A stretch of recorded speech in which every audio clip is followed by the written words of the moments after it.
Hello everyone, welcome back once again sa aking YouTube channel, Mojang Aquatics. For today's video, gusto ko lang gumawa ng update doon sa tank na sinet up natin doon sa sizzling shop ko last week. So, tapos na yung cycle natin, nakalipos na isang linggo. Ngayon, maglalagay na tayo ng isda. Sa mga na-breed kong goldfish dito sa bahay, mamimili lang ako ng na gusto kong display doon. Hindi naman sobrang quality ng isda.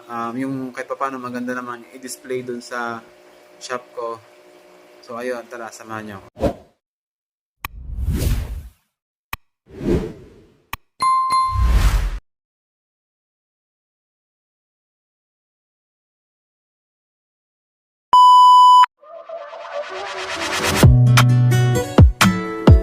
Don't play with it, don't be dishonest. Ay, still not understanding.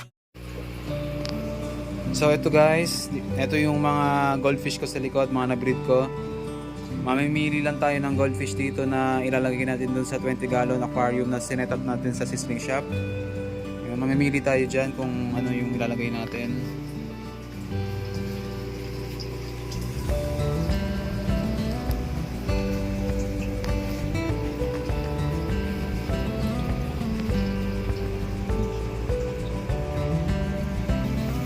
So ito guys, ito yung napili ko. Tatlong Oranda at tatlong Ranchu. Ayan yung napili ko. Hindi naman sobrang laki, maliit lang muna ilalagay natin. Kasi may rule sa goldfish na 10 gallon per goldfish. Yung iba nga 20 gallon pa per goldfish Pero ito maliliit lang, so goods pa muna to doon. Yan. Okay naman yung filtration system natin doon. Kaya ito lang muna ilalagay natin. Okay guys, babalot ko lang to. So ayan guys, nabalot na natin. Ngayon, pupunta na tayo doon sa shop natin. Tapos i-acclimate natin siya doon sa tank para mailagay na natin sila.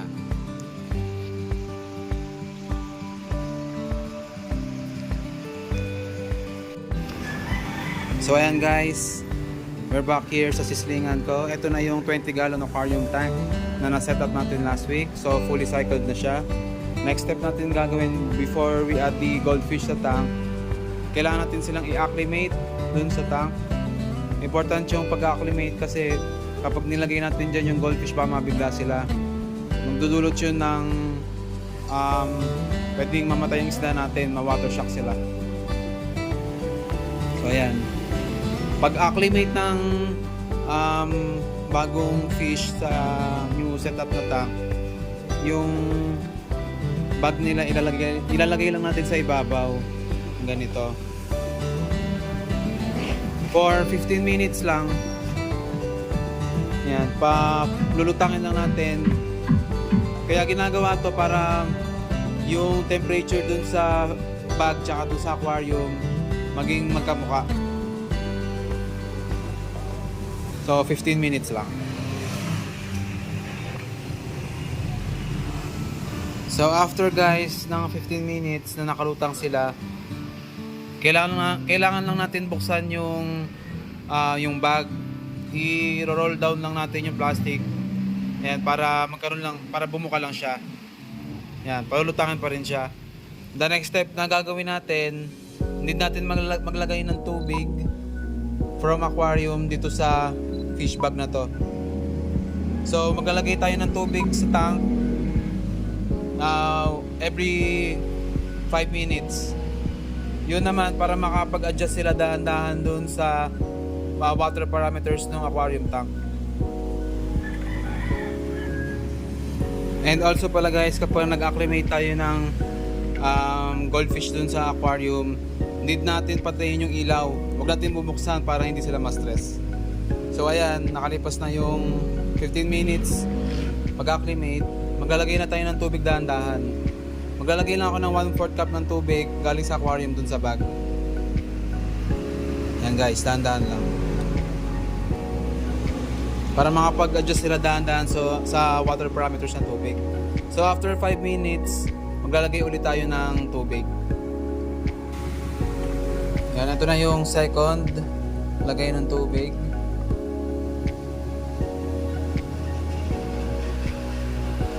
Yan guys. Then wait ulit tayo ng 5 minutes. Yan guys, so ito na yung last add ko ng tubig dun sa fish bag. So total of 30 minutes yon. 30 minutes na inacclimate natin sa temperature, then 15 minutes na pag-acclimate sa water parameters. Yan guys, so pwede na natin ilagay yung goldfish natin dun sa tank. And remember na yung tubig dun sa fish bag, huwag natin isasalin guys, ha. Importante yan kasi bakit itong tubig na to sa bag contaminated na. Ilagay na natin yung mga goldfish.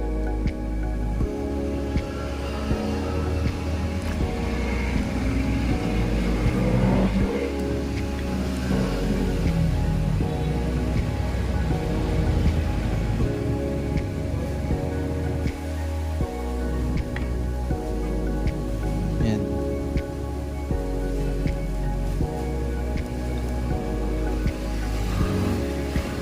Lagay lang natin dahan-dahan. Nice.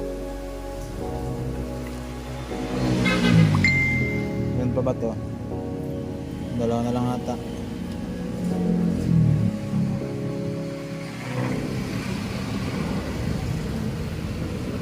Last one.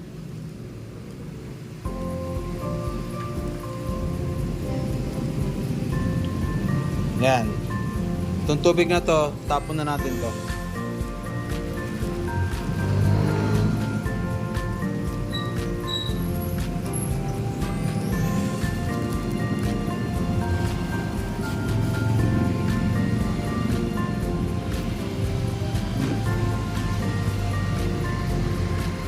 So ayan. Tapos yung next one guys, mag-add tayo ng konting salt para ano lang, mapatanggalan ng stress ng isda. Ayan, okay na yan. So ayan guys, naglagay na tayo ng salt.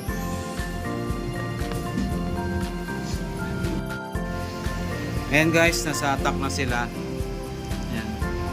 Medyo ano lang yan, stress sa biyahe, ganyan. Pero mag-settle din yan sa tank. So yung important pala guys na pag naglagay tayo ng goldfish sa bagong tank, bawal muna silang kumain. Need mo na mag-wait ng 24 hours. So kinabukasan na ito kakain. Kasi kapag pinakain natin to, baka di sila matunawan. Magkaroon sila ng SBD. So yan guys. Yung nilagay kong goldfish dito, breed ko lang din. Meron dito 3 SBST Oranda. Yan mga Oranda yan. Tapos meron din akong hybrid Rancho. Sa Rancho, pwede yung Calico or pwede din yung Cow Rancho. Yan sila guys. Pero i-monitor ko pa din from time to time kasi baka magka-problem yung tank. Pero so far so good naman na to. Ayan guys. So hanggang dito lang. Putulin ko na yung video. Sa mga bagong subscriber ko, maraming salamat guys. Sa mga silent viewer ko. And again guys, kung meron kayong gustong itanong sa akin or meron kayong gustong i-add na makakatulong sa akin, just leave a comment lang guys. I will appreciate that so much. Okay guys, until next time, sa susunod ko ulit upload. Bye for now, and God bless us all.